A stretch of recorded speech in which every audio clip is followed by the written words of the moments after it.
ऐसा है कि मैंने भाजपा प्रदेश अध्यक्ष का भी भाषण सुना, उनके वक्तव्य को भी सुना और दिग्विजय सिंह साहब के भी वक्तव्य को सुना।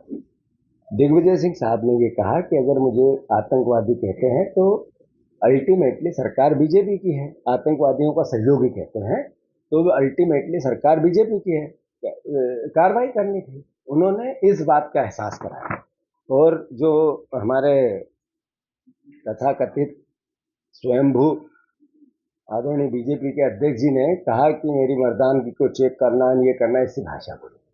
सार्वजनिक जीवन में इस तरह की भाषा का उचित नहीं होता है। आग्रह करता हूँ, मैं प्रार्थना करता हूँ कि जिस पथ पे, जिस ओहदे पे हो आप, मध्य प्रदेश की पहचान है।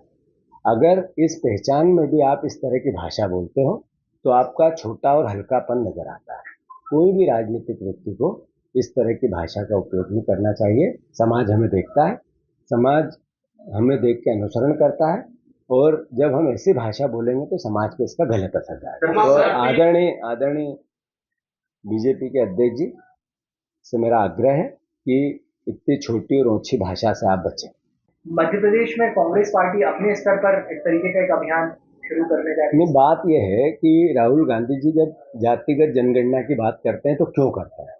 भारतीय जनता पार्टी के लोग इसको का विरोध करते हैं, आरएसएस के लोग इसका विरोध करते हैं, तो क्यों करते हैं?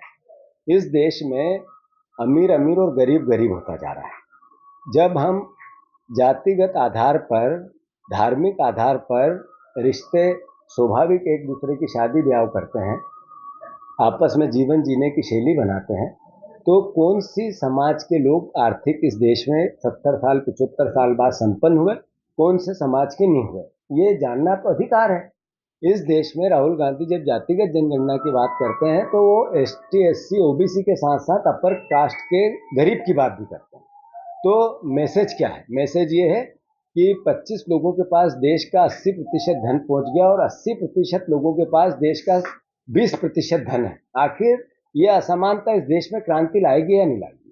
तो राहुल गांधी जी इस देश की एकता, अखंडता, संपन्नता, समानता, इसकी बात करते हैं। जातिगत जनगणना इस सरकार को करानी पड़ेगी, हर हालत में करानी पड़ेगी। अगर नहीं कराएंगे तो ये आंदोलन और तेज होगा।